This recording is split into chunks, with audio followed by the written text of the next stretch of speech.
Cool. So perhaps, Angela, you want to kick us off and just give us a quick sense of your role and of Lightspeed? Me too. Thanks so much, and good morning, good afternoon, everyone. I'm Angela Sibley. I'm VP of Investor Relations at Lightspeed Venture Partners. We're a venture capital firm investing from seed into growth stage across enterprise, consumer, and also healthcare. And we've got offices in the US, Europe, India, China, Israel, and a recently opened office in Southeast Asia. And, COVID obviously hit us in the same way as it hit everybody in the industry. We were very fortunate that we closed 3 different funds for a total of around $4 billion, actually the first week of March. Don't pretend to have a crystal ball in making that timing happen, but it was definitely lucky in terms of being able to wrap those funds up. But then we did transition to raising our fund for Lightspeed India, which is a standalone fund, which we kind of raised and then closed completely during the COVID pandemic. And definitely had to make a lot of adjustments. Firstly, we had our annual meeting planned for March 9th, so had to transition that to virtual kind of with a week's notice. And then also had these big trips planned out where we were bringing all of our LPs to India to meet with our India team, and had to transition that to fully virtual as well, and navigate kind of fundraising under this new virtual life that we're all living right now. So happy to talk more about all of that later. Awesome. Keith, you want to go next? Yeah, sure thing. Good morning, good afternoon, everyone. My name is Keith Janowski. I'm the CFO and head of investor relations for Coastal Ventures. We are a early to mid-stage focused venture capital firm. We spend about half of our time to the typical down the middle of fairway venture capital investments of Sandhill Road folks like consumer and fintech and enterprise. And then the other half of the time we do things that are more deep tech. And those are things that we say take a little bit longer for development, maybe a little bit higher technology, higher science. And those are things like Impossible Foods, Rocket Labs. So some interesting different technologies that might be a little bit more off the map than the typical company like the DoorDashes and Stripes of the world. So we like those companies too, but it's a good mix of everything. So we started fundraising for our last set of funds, which was KV7 and Seed E. We have a dual fund structure where we invest a more of a $1 billion main fund and a $300 million seed fund. And we've been doing that since we started taking outside other partner capital money with KV3 and Seed A a little bit over a decade ago. And we started in June and just had our main closing in October. So it actually went quite well, surprisingly well. And I do think, a lot of things that we did in advance of actually kicking off fundraising over the past few years were definitely helpful to allow us to get to where we are because, yes, you have to rely a lot on existing relationships, et cetera, as it was tough to meet people. So glad to be on the panel today and happy to talk further. Awesome. Thank you, Keith. Conrad, over to you, good sir. Great. Thanks, everyone, for joining. Conrad Grosby with Insight Partners. We're a growth stage software focused investor. We've been around for 25 years.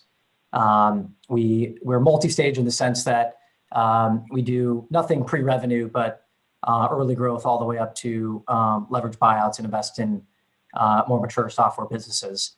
Much like the panels here, we wrapped up a fund, our flagship fund, on April 1st. So much of the fund had already been raised and the hard work heavy lifting had already been done. So we had less of an impact, but we did decide to launch a first-time strategy, the only other strategy outside of our flagship, right in the depths of COVID. So there was a lot of unknown for us, but we, I think, navigated pretty well, and looking forward to sharing, how we did that. Awesome. And last but not least, our very own Devs. Hi, everybody. Jeff Williams from Alvia. Originally got the start with a handful of the panelists here during the early part of my career at Greenspring Associates. So we were limited partners of both Lightspeed and Insight, and have gone on to work with Keith in a couple of different capacities since then as well. So familiar with the group, extremely excited to have you today. But really the genesis of my time now at Alvia was largely driven by what I couldn't have anticipated would, a pandemic would accelerate, but largely just the sort of basic concept that there might be an opportunity for technology to sort of better enable the communication, the sort of planning, the sharing of information, all sorts of opportunities within the ecosystem. But certainly, from a limited partners perspective, felt like there was an opportunity to enable GPs to provide kind of better workflows and stuff like that. So here we are. We're extremely excited to have the panelists. So thank you again for me, and let's jump into it. Right on. Yeah, and I'll just one last time just to echo that. Thank you for taking the time to participate, and thank you all to everyone who joined us. I think this is going to be a great session. So with that, I think everybody kind of alluded to it in their intros, but I think across all three of you, close to $15 billion raised across 4 funds, like literally in the heat of COVID. And I know that many of the funds, in some cases, were record raises for your respective firms. So I think while much of the industry was scratching their head saying, oh gosh, what's going to happen? You all were out there breaking records. So I think the question is, was there a step back in confidence, like when things started to really kind of shake? And I imagine the answer is, of course, yes. But if you could just kind of give us a sense of like initially how you thought this might impact the fundraising motion, and if you did take any kind of drastic measures out of the gate, and how quickly you realized like, okay, actually, we can still do this and we can still do it really effectively. And we think that we're going to be successful. If you could just walk us through perhaps what it was like at that point, just to kind of ground us. And then we'll step into more of what you've been up to lately. And I'll leave that one open to the floor. Someone wants to jump in. Sure thing. I'll say, if you want to go. No, go ahead, Keith. Go ahead, Keith. All right. So since we started fundraising in June, we were, as you gear up for most fundraisers, you start looking, at least if you're, it's the next set of funds, right? You're investing the previous funds and you're getting to a point saying, okay, when is the right time to start fundraising for the next set of funds so that we know when to have it's set up and ready to go when you're ready to turn off the old funds and start investing into the new. So we were, trying to figure out when that timing was. And at one point in time, we're like, oh, maybe we'll kick it off in like January, February. But then it was really like, no, we don't need to do it that early. Let's wait. And obviously, we didn't know anything about COVID or really that it was going to be this way. So, the timing ended up being the timing. So we were definitely in a position to be like, okay, well, now what? Because we went from kicking it off like in that February, March timeframe to then saying, well, as you all recall, everything kind of shut down for a while there. And it all kind of came back to normal, but everyone kind of stopped investing for like a month. Like no one did anything for pretty much a month unless it was already like in the pipeline. So it kind of pushed everything back a little bit, but only by a few months. So then we started kicking off fundraising, and we really said like, okay, well, like fingers crossed here. If you would have talked with me in November of 2019 and said, what do you think about your fundraise that you plan for next year? I would have said like, I'm pretty bullish. I think we're going to be well oversubscribed. We've got a lot of new LPs in the pipeline that are sizable and they're looking to invest in us, et cetera. And I think we're going to be oversubscribed by a lot. And turns out when you're in fundraising COVID and all those new folks say like, look, we're just sticking with our existing managers and just doing re-ups. Well, all of a sudden, the more I heard that, the more I started getting worried. So the end result is that, yes, we hit our target, closed the funds, everything worked out, but it did require a little bit more work, and it did require a little bit more filling in some gaps with maybe some smaller folks that we had kind of met and had paid attention to, but maybe not give them as much love as some of the bigger guys. But it was good things that we did give them a little bit of love because they were important for us to have as new LPs coming in, as some other new LPs that were interested. And I think I would have put a decent amount of money betting that they would have signed up, didn't. And then there were some existing LPs that said like, hey, during this time, we're having trouble fundraising ourselves if there's a fund to fund. So we're cutting back our allocation from the previous fund. Or other people just said, hey, we're just trying to be cash tight here. So we're just going to do, 75% of our commitment for no real other reason. Then we're just going to do that across the board on all of our re-ups. So before you know it, you start having some attrition there, and we need to help fill some holes. So it ended up working out. But if we hadn't really kind of build a strong pipeline into the fundraise, I think I'd still be, fundraising now rather than, effectively done back in October. Awesome. Conrad, I know you had some thoughts too. Yeah, I think we saw a similar experience, or had a similar experience. We wrapped up the flagship, and then eventually we decided to launch our first time strategy, which it's fairly new to the marketplace as well. So there was quite a bit of unknown. I think our calculus on it was that first we did see a big pause in allocations there in probably like March and April. And then we have a lot of public pension clients, as the denominator effect stabilized a little bit, we said, you know what, our bet was that the LP base was basically going to have a lot of pent up demand, and we should just go for this anyways. And there was going to be a captive audience. And that's kind of how it played out. We officially launched this fundraise in early June, but we did a lot of pre-marketing in May. And that's kind of what turned out. It was kind of a big bet because we didn't really know. And it also reflected what our target fundraise, which was about 875, we're going to end up with a hard cap at 1.5. So we did come in much lower than we thought, just to try to handicap. But I think, and this is similar for all the panels here, we've had, a lot of brand recognition in our businesses and a lot of history. And so I think we got that right. We got that calculus right, that people were going to be captive. And, credit to Zoom if the expectation was that we'd have to get on a plane and go fly and do these intro meetings and everything else, I think it would have lasted a lot longer. I actually think the fundraise, we're almost done with it now, probably got raised 30% faster because, we could all just sit there and do 6-7 Zoom calls a day and not have the inefficiencies of travel and everything else. And then just even getting investment professionals on their calendars as well. So there was definitely a nice efficiency gain out of it. We leaned hard on our existing LPs. We certainly introduced and got new LPs to the strategy. But that's sort of at a high level how we navigated it.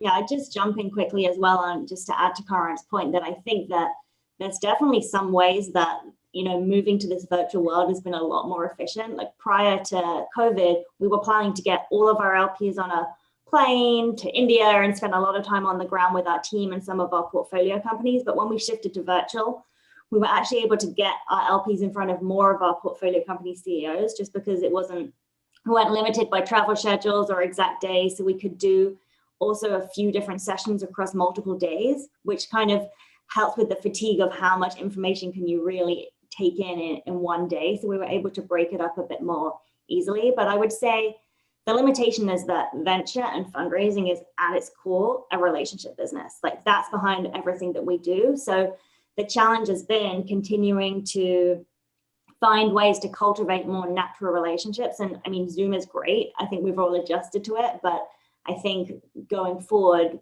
I'm continuing just to try and think about what are ways that we can still continue those relationship aspects of working with our LPs, like the dinner that you would have after you have an LP come in to do a due diligence date. Like a lot of the trust between yourself and your LP gets built through some of those more natural interactions that are harder to replicate over Zoom.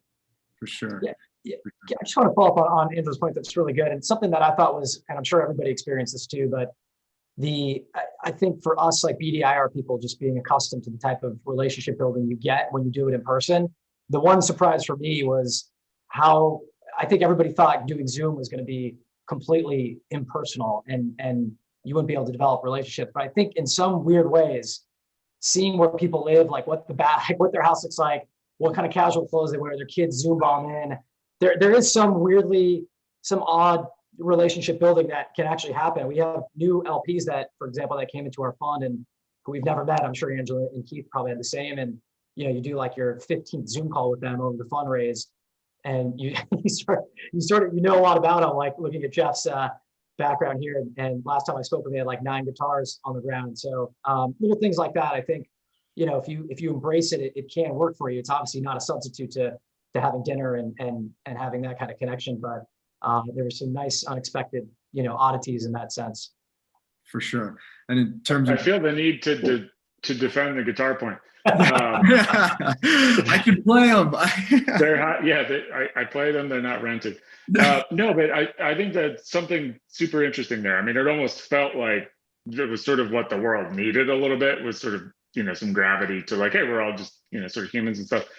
But I don't want to steal a point that I think Angela was going to make, so feel free to jump in. But I do think it's extremely interesting how technology actually facilitated something that was a sort of new opportunity in which we had feared, and I suspect that there continues to be a long runway that we'll be looking at of new normals, right? As cliche as it's become, but I think back to like time at Green Spring where we would go to the annual meeting and get a bunch of information that sort of instantaneously was like something a co-invest there, whereas an alternative way may have been, hey, like if we could have some of that information digitally in a sort of interesting experience type format to consume ahead of time, it might enable the conversation that we have at the annual meeting to be a little bit more focused and a little bit more valuable to everybody to make an introduction here or there. So I think on the point of kind of the technology actually enabling something, when perhaps up to that point we had all been a little bit fearful about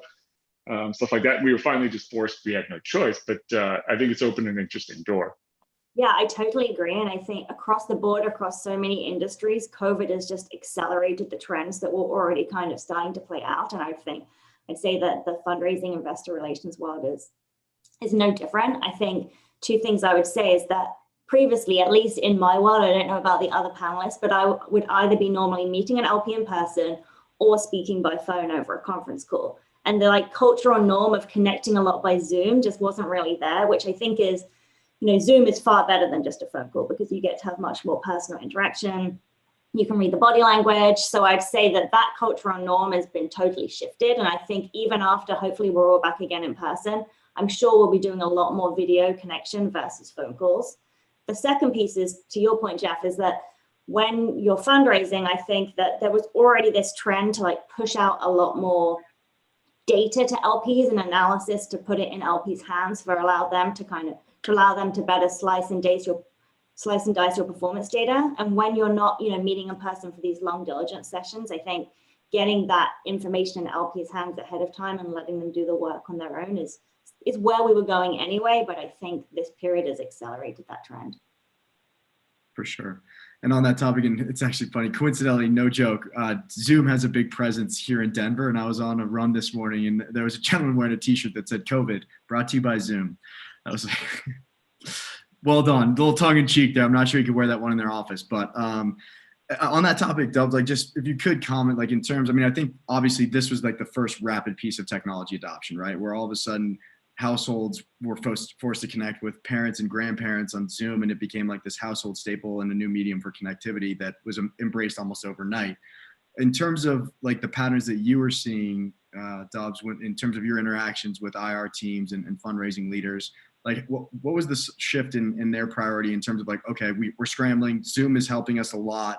What were the other things that they were perhaps concerned around? Like, I know we think a lot about engagement, but could you just speak to that maybe a little bit more broadly in terms of the pattern recognition you saw?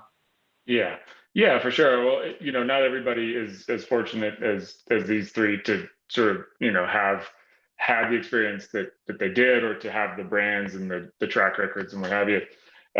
In talking to quite a few people in the market, I think that there's just sort of a basic question that people are starting with, which is like, the sort of what do we do now has sort of been alleviated a little bit, like in terms of, okay, well, we can still meet and see face to face, but the very next question is still a basic one, and it's like, where do we go? Who do we begin to attempt to talk to? And so the technology is playing an interesting role there. I mean, it's not like 2 years ago you couldn't find data on people to target, that you couldn't enable quick communications at scale and mass, start to kind of whittle down a sort of pipeline, if you will, and then enable an experience where you can share data and share track record and things like that. But I think that stuff's all together with Zoom kind of coming front and center for a lot of people, and it perhaps like Zoom, where it was a little uncomfortable for a while. We've been using Zoom for years, and I can't remember that anybody ever shared their video, right? So sort of awkward, and then all of a sudden it wasn't. And I think that's what a lot of people are kind of asking, especially in the conversations we're having, is like, how where do you get the data? Who do you talk to? Where is that data? How do you do it without sort of typing an email? How do you use analytics to enable a reasonable degree of certainty that you can begin a conversation and things like that? So I think it from outside this view, and certainly these guys deserve a ton of credit for what they've done. I didn't raise capital, so I don't. Outside of this group, there's certainly I I would say an even deeper kind of look into what technology can do. And again, going back to kind of previous point, that's kind of what we've sort of been expecting would happen. We just couldn't have imagined a pandemic would come along and sort of, provide some rocket fuel towards it. So yeah, just kind of pull that trend forward in 3-5 years. Cool. Yeah, I was going to kind of piggyback on that a little bit further. So, we use AltVia products. So yes, we use, the AltVia's products for our tracking of LPs, our regular LP communications with regards to fundraising. So we can track their interactions, we can, record emails, we put pictures in. So, the people that, LPs that we may not see all that often, I'll use that in advance of my, one pager before I go meet with an LP.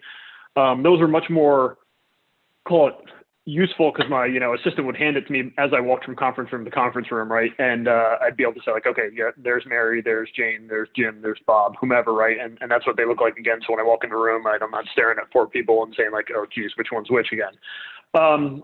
With Zoom, it definitely made it easier because typically their name would be showing up and I'd see as they join, I'd be like, oh, there's Mary, and I'm not screwing her up with Jane, right? And that makes my life a little bit easier there.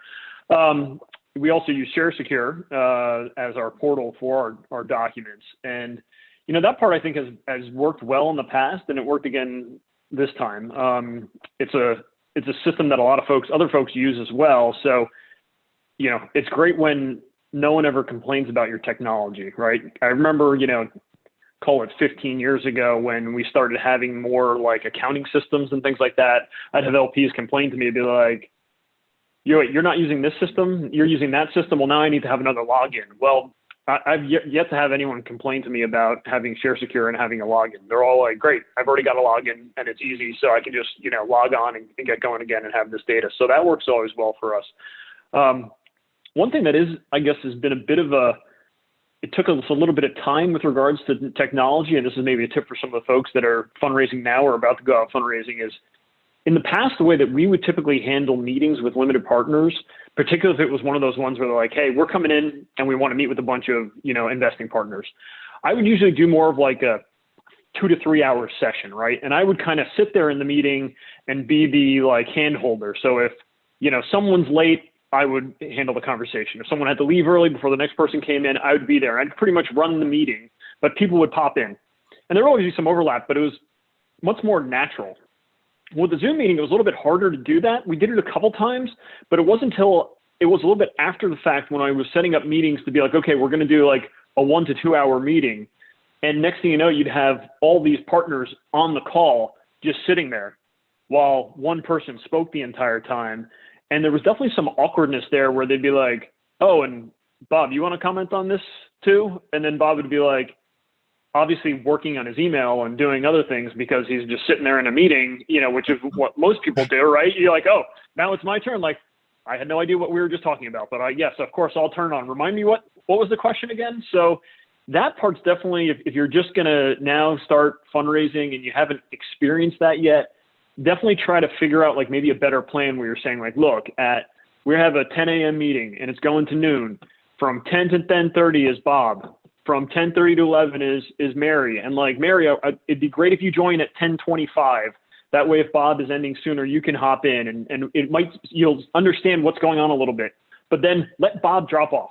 So that way Bob's not sitting there, doing nothing. That's a little tip that I think we didn't get the first couple of calls where we had a big group like that. Totally. All right, excellent. So I guess just to change gears a little bit and talk through maybe more the here and now and how you're thinking about fundraising motions or just engaging LPs in general and keeping them engaged. And I know it's wild. I think all the funds that have been spoken about to date, they were raised without a single in-person meeting. Is that right? Yeah, that's pretty wild. Okay. And I guess in terms of, LP or just engagement and back on this topic of like, LP relationships and finding new ways to create intimacy, albeit if it's somebody's kiddo running behind screaming and you can relate to them as human beings. I guess in terms, has your approach to LPs changed at all? Like, Angela, I know you mentioned that for you, it's really about authentically understanding what the LPs are interested in. And sometimes it's co-investment, sometimes it's just access to the portfolio. But has your orientation to LPs changed at all as you step into the kind of this new period, I should say? Yeah, I think that, the past however many months, it's been now 8 months that we've been in this period, it was an opportunity in some ways to deepen those relationships to LPs. There's a lot of LPs, especially in April and May, were really looking to understand the impact on the portfolio. So I think there was an opportunity there to step up and provide really granular information to our investors. But now we've kind of got through that initial period of like, how's COVID impacting you immediately?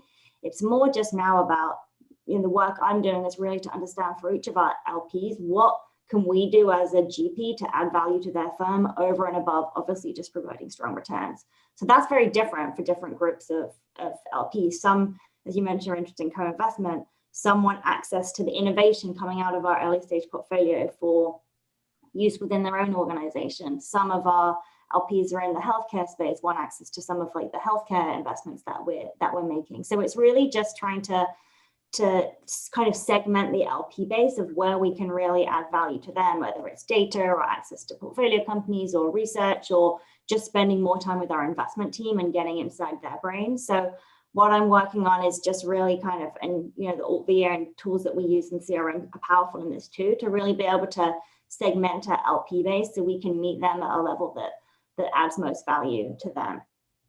Totally. It's kind of the perhaps we could call it the work from home effect. When you're not running around on airplanes, it allows that time and that headspace to perhaps ask a more legitimate questions like, what are you actually interested in? What are you actually excited about, right? Besides the returns, right? That's kind of obvious.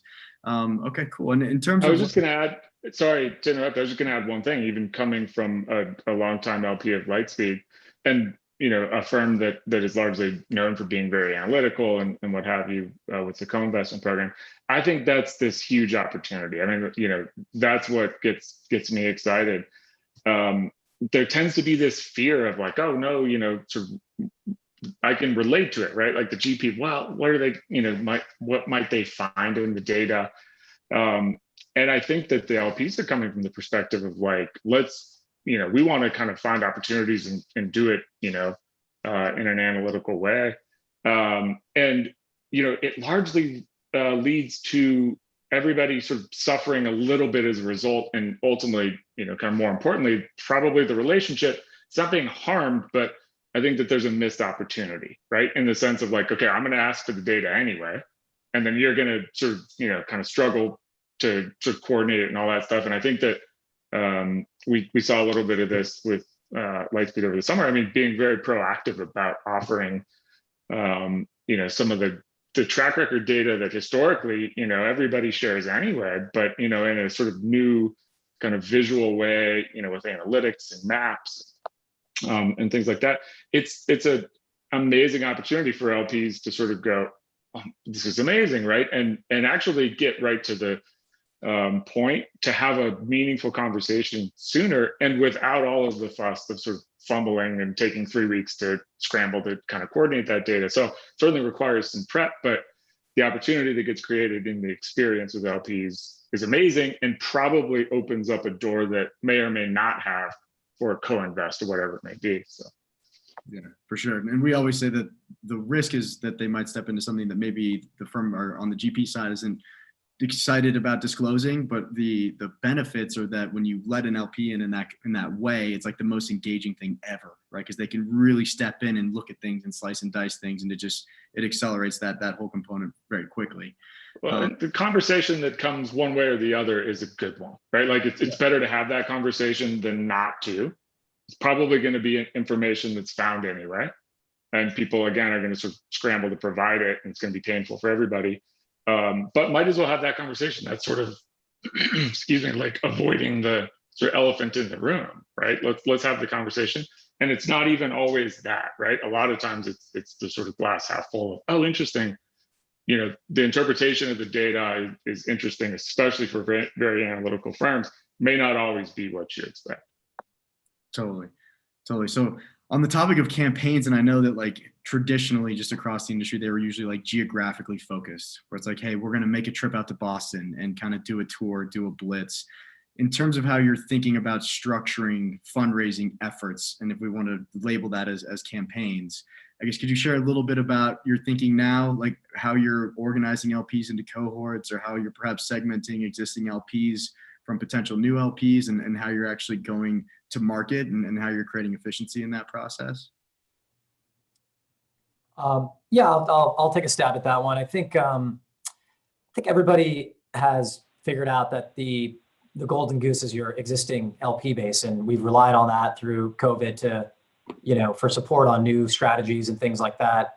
I when I look at it, you can kind of separate you can segment your existing LPs, you can segment prospective LPs that you spent a lot of time with even pre-COVID, particularly pre-COVID, and then there's the brand new relationships that maybe you're starting to build where you've never met them. I think for us in this fundraise that we've been doing, for the percent of capital that we wanted to take from new LPs, it was like a double down focus on the LPs that prospective LPs that we've met and spent a lot of time with pre-COVID. And the thought there was, we just didn't know if people were going to be able to transact without actually meeting us. I think that's largely not an issue.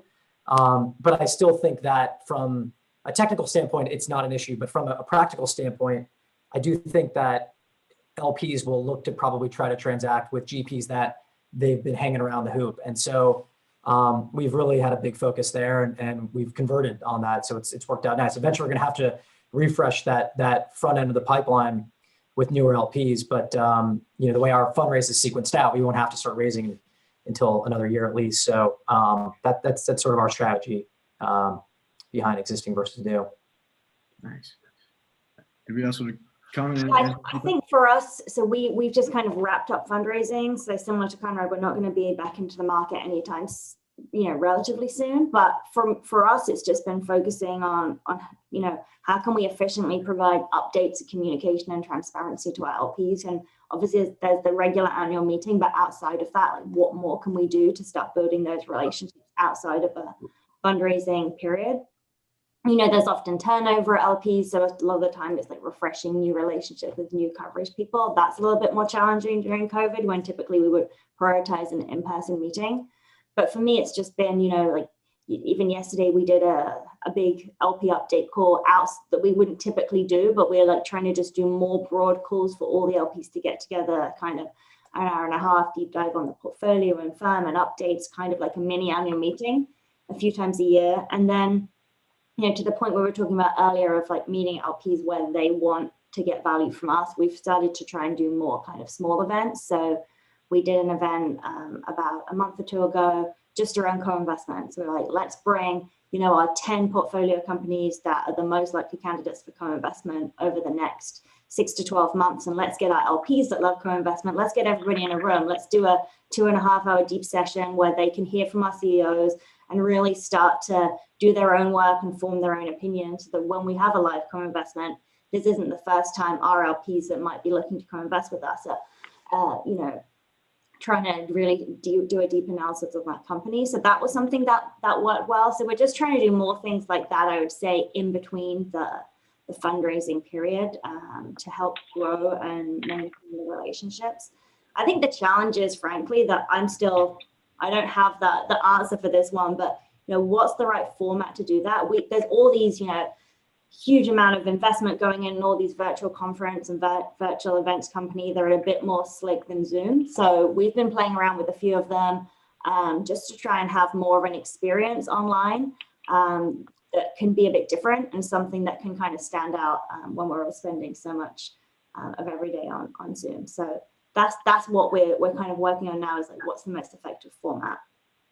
That's going to be an interesting thing to watch. I was going to add, Keith, when we had talked previously that Lightspeed and Khosla are physically not far from each other on Sand Hill Road, and both benefited historically from annual meeting season, right? Like all of your LPs are coming to you for someone else's annual meeting. And so it's going to be really interesting to see that, kind of how that takes shape. I mean, we've seen surveys and stuff that largely would suggest that most people anticipate that the sort of good that has come from this situation is likely to continue, meaning that trying to optimize the time and meetings and all that stuff, and reducing a little bit of the travel. Obviously, everybody's going to be very eager to get back onto a plane, but super interesting to watch how the sort of replacement for dynamics like that Keith had kind of talked about will come to be.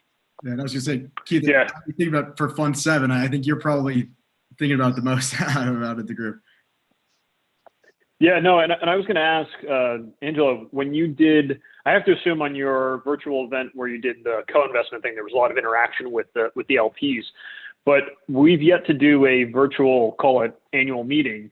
And we were wondering what that would be like from an interaction standpoint. So were your LPs, did it look like they were just, doing work and had it up and not really paying attention, or were they kind of asking questions? Not the co-investment one, the one that was more just the, hey, this is our kind of pseudo-annual meeting.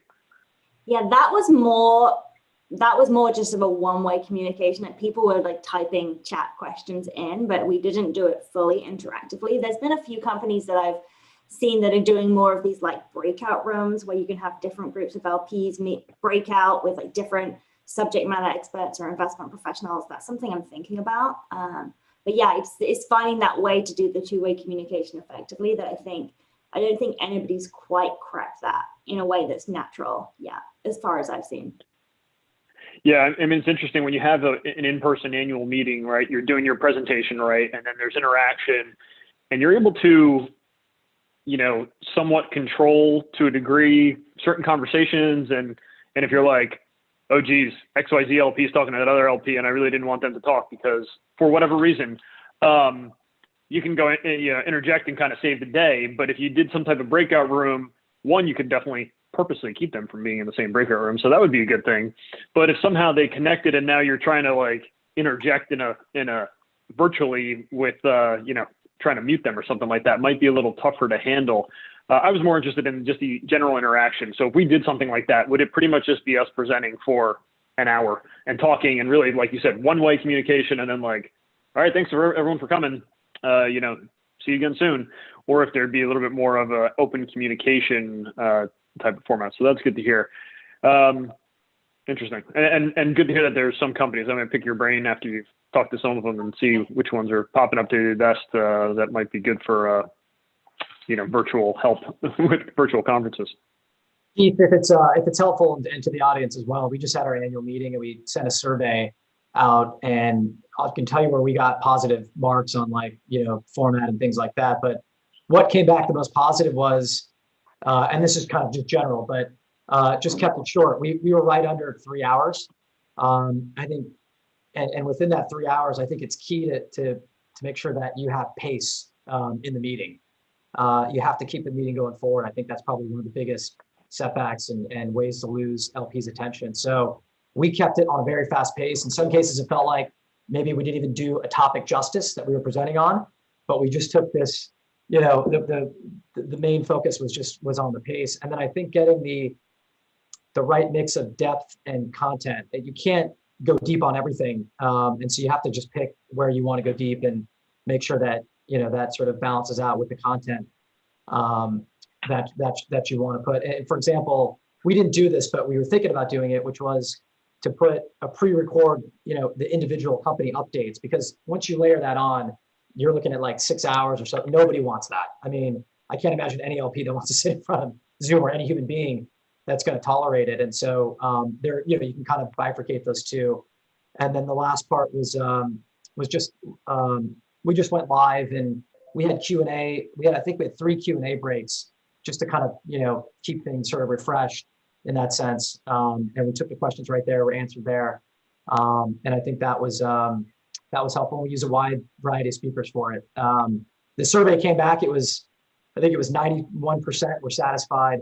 But I thought the interesting stat was that we asked them if they wanted to do it virtual or in person going forward. And it was basically split. It was 53% said we should keep going virtual and 47% said they wanted to go back in person. One person commented said, it's the only way I can get to New York, throughout the year. So not that that's a great reason, but we're happy to host. But I thought that was an interesting, maybe stat to share with you guys. Yeah, I think that's really interesting because we, as I mentioned at the beginning, we pivoted our annual meeting from in-person to virtual within a week in March. And we had, I think, 200 LPs registered to attend in person. And when we pushed it virtually, we had close to 400 LPs on the call. So we just actually reached a ton more people by offering this. So I think no matter what, there'll be a virtual component, because we've just realized that there's a lot more people that you can reach. And I don't think it's going to, when we're all back in person, I don't think it's going to dissuade some, the key contacts from coming in person because they want that interaction. But offering a dual option, I think, is probably the way that things are going to be going forward. For sure. Yeah. Well, one benefit of it too, sorry to interrupt, is, and again, it's sort of the thing that the technology I think can offer, and which, is sort of obvious, but is less front and center, is like, doing the thing virtually or doing it in person, but providing, a sort of digital way to refer to that. By the way, Conrad, we do support video, and we've seen a lot of increased activity in people recording, portfolio updates or annual meetings in our portal product that Keith had mentioned, ShareSecure. And we started getting feature requests for like, can we speed up watching this back, which would tend to corroborate, don't do 6-hour videos. But one way or the other, whether you do them in person and record them, I mean, there does start to enable this new sort of thing that I suspect y'all are very interested in, which is like, now we can start to measure how it's being engaged with, right? Like we can see if the person didn't attend, like, what they're looking at, like, are they viewing the materials, and start to develop, a sense for like, maybe we need to, kind of have a conversation, or we can use that sort of thing, whether they watched it or whether they didn't, as a conversation point to begin to talk about something. So really interesting. And again, I sort of look at all these things and think, wow, like, there's something that may enable that might actually create a bunch of opportunity as well. Yeah, for sure. And just a quick thought on that too, is like actually using the engagement and pattern recognition to understand what LPs want to engage with to inform communication strategy and just messaging on a go forward basis. And something else that we got really interesting feedback around was actually sequencing information leading into any type of large scale gathering, and then using the engagement to actually decide what you include in the larger scale formats, so that you can kind of give bite-sized things to firstly support comprehension, so that you don't just hit LPs with like a 4-hour kind of information download, but also to inform what ends up making it to kind of like the main stage, if you will. So it's interesting. If engagement's the first thing and just kind of being able to measure it, the next piece is pattern recognition, because it can inform everything from there. So cool. So on the top, we're getting a few questions actually trickling in here. So I definitely want to make sure that we get to those. They're just kind of while we're on the topic. So in terms of, and I guess we'll probably, oh, wow, we only 12 minutes left here. So we probably better start to shift our perspective and start to look more forward. In terms of 2021, and I know that kind of sounds crazy to even think that 2021 is right around the corner right now, but and I think a specific thing that's mostly on a lot of people's minds is in terms of like these annual investor summits, or just some type of routine kind of anchor to your LP engagement. Are those going to be hybrid strategies? Like, have you formalized a thought process for that stuff? Is it going to be part virtual, part physical? I guess it'll depend if the steakhouses in Broadway are open in New York, Conrad, but can you give us a sense of how you're thinking about that stuff? Yeah, I mean, it's really early to tell. I think it's going to be all virtual for us for a long time. And we haven't even been back. There hasn't been, I think, a single employee that's been back in our office on a full-time basis. So, and that probably isn't going to happen for a while. It'd be great to mix the two. I think as people that travel a lot, it's nice to get a little bit of a balance there. I just don't know, if people are actually really going to take in-person meetings, if it's even required for a while. So I don't know, if you think about all of our, all of the preferences for kind of our work environment going forward, and having that somewhat be work from home and maybe some office, that just means more people are going to be out of the office. I just don't think we're ever going to go back to a fully in-person environment. And quite frankly, I think the mix is probably the right answer somewhere in a mixture of it, because you can get the efficiency gains and the balance of work life by working home, and but also we all want to go back into the office and collaborate a little bit better, etc. But to answer your question, I think we're just all virtual indefinitely.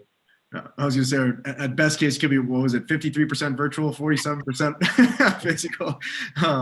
Cool. And for us, I was just going to say, we're going to be fully virtual in March for our next annual meeting. And actually, one thing we're thinking about is we inadvertently had to pre-record some of our content last year because our international partners couldn't fly in, and it was going to be too technologically challenging to have everyone live streaming.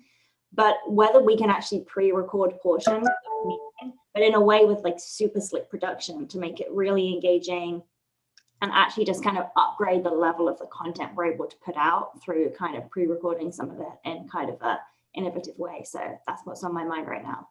And if I can ask real quick, and I know this is a tough question to kind of distill it down to a few things, but I know your camp, perhaps more than anyone, had to like really abruptly pivot to a purely virtual setting. I guess, was there one or two learning lessons that stood out for the folks who might be stepping into a mostly virtual thing for the first time? I know that's a zinger. I would say that it actually, like, a lot of the speakers, actually preferred it. They were able to like have their notes more. We were able to have like an auto cue there that they were able to read from in a way that made it really naturally look like they were just like speaking off the cuff. So I think that, actually a lot of our speakers probably preferred it. Okay. So then perhaps maybe you can be more selective or broaden the scope of the speakers and or in the audience of the LPs. I was talking to Dubs as we were kind of prepping for the call today that I haven't participated in a panel like this of this scale that's purely virtual. So it's like strange. I was like, I got the jitters a little bit, but not really. It's kind of like another Zoom call. So I can totally relate that way. But Keith, did you have something you wanted to add on just like the topic of kind of like a shift to virtual, how you're feeling about that? Yeah, so we've yet to do anything virtual in a wide scale. We actually purposely decided that for the fundraise, we thought it would be better to have like one-on-one calls with LPs rather than doing something on a larger scale, or whether it was a full, like everybody, hey, we're doing a meeting. So we thought it'd be better to do more one-on-ones. And we spoke with various LPs and they kind of gave opinions. They're like, yeah, I actually think I prefer this better than if I was one of 10 or 20 or 100, right? So I think that was fine with fundraising. We were supposed to have we actually don't have an annual meeting. We do typically have what we call a KB Summit. It is not every year though. It's more like every two out of every 3 years. So we did have one planned for May of 2020. It didn't happen. We do not plan on having it in May of 2021. So it's currently scheduled for May of 2022. If we do something in it, then it would be virtual, I think, because I don't think we would try to cobble something together in the event like, hey, fall of 21 is now open for business and we can go travel and that people can travel to see us, et cetera. Well, I think we would just say, look, we're doing the thing like we normally do in May. Everyone's coming. We'll be in the clear by then. Let's just do that. But we may do something virtual. So that's the reason I was asking about, some of the questions to Angela and some things around what Conrad was saying, because it's interesting to me. We want to make sure we stay engaged. I do think that's important. We're actually fundraising another vehicle right now. So I expect and plan and hope that we'll be closed in Q1.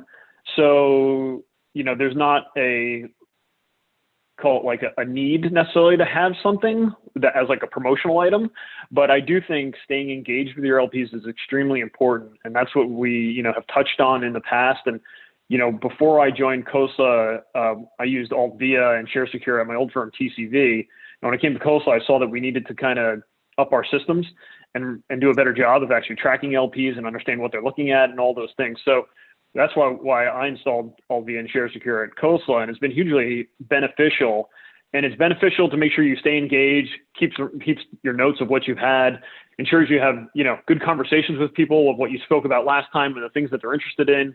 And then on a deeper level, when you're actually fundraising and using the data room, I can see what they've looked at and when they've looked at it. So if I'm talking whether it's a new LP or an existing LP, and they're like, oh great, you're fundraising, okay, we'll get to work. And then 2 weeks later, I haven't heard anything from them, and I can go in and take a look at ShareSecure to see what they've looked at, and I'm like, oh, they haven't logged in yet, so they haven't looked at anything. And I can send them a ping and be like, hey, just checking in to see how things are going, see if you have any questions now that you've entered the data room.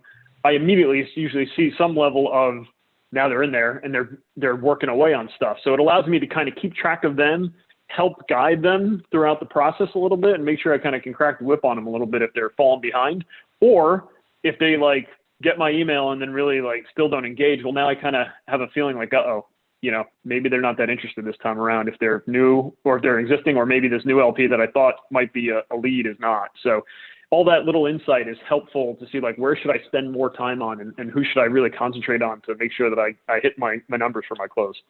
For sure. Or just on the other side, when there may be somebody who you kind of forgot about and you step in and like, oh my God, they're looking at everything. It's like, pick up the phone, like, hello, how are you? Yeah, and there's 100% been people that have come back from the dead that I like, I pinged, they didn't reply to me, and I'm like, oh, whatever. And then 3 months later, they're emailing me, and I'm like, what? This guy? And then I go look, and they were just in the data room, like, in the past week, downloading everything, looking at everything, and it's like, wow, they're not just like checking in, they are 100% engaged. And then next thing you know, like, if I didn't have that data, I might, blow off that email a little bit more. So for sure. Well, very helpful.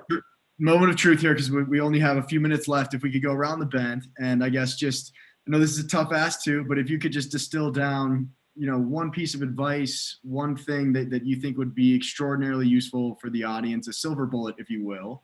When we could just go around and we'll wrap with that. Dubs, you want to start us off, my friend?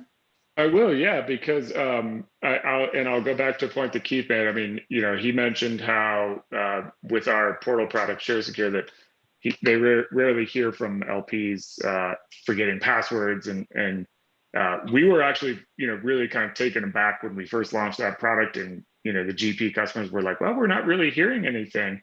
We got a little worried, and then all of a sudden it became clear that it was a good thing not to hear something.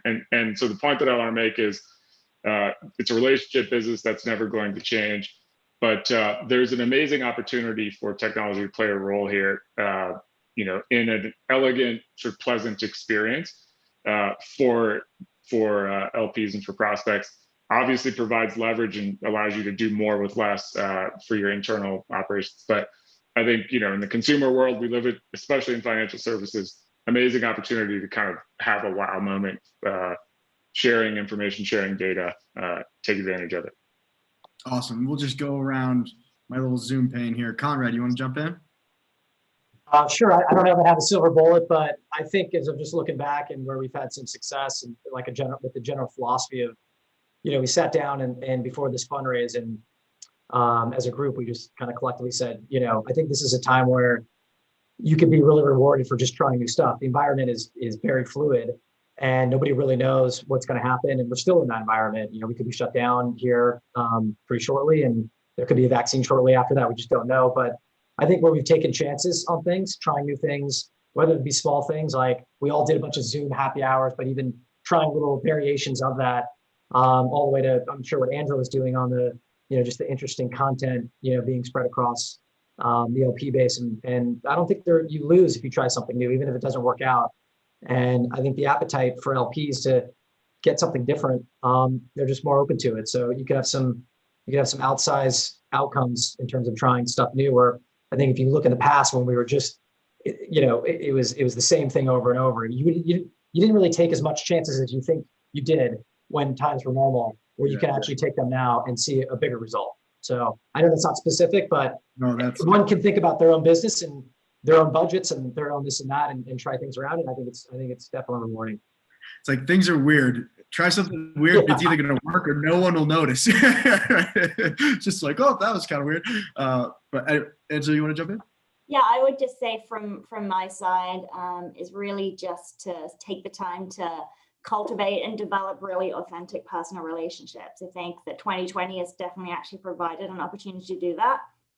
Just to genuinely ask, like, how are you doing? How are you dealing with this crazy year that we're all experiencing? And I think the other part is that just comes through transparency. And so I think that's a really key way to kind of continue to deepen relationships.